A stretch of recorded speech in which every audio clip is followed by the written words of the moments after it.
Hello world, this is CS50, and this is web programming with Python and JavaScript with CS50's own Brian Yu. This course picks up where CS50 itself leaves off, diving more deeply into the design and implementation of web apps with Python, JavaScript, and SQL using frameworks like Django, React, and Bootstrap.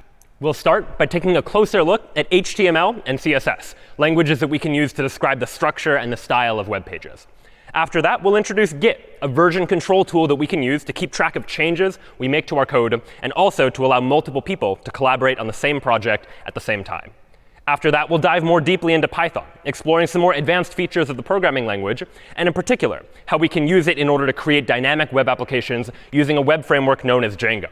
We'll leverage Django, and in particular, its ability to deal with data, working with SQL, models, and migrations to create web applications that use a database in order to create interactive user experiences. After that, we'll dive more deeply into another programming language, JavaScript, exploring how we can use JavaScript to create dynamic and interactive user interfaces, writing code that responds to events and also manipulates a web page in response to some kind of user interaction. After that, we'll explore some best practices in industry, including testing to make sure that our code works as expected, and also continuous integration and continuous delivery to allow us to rapidly make changes and deploy those changes to our code whenever we're able to make those updates. And then finally, we'll consider concerns around scalability and security. As we take our applications and move them from our own computers to the web, where anyone can access them, we'll talk about how we make sure that these applications are able to scale and how we're able to make sure that these applications are secure.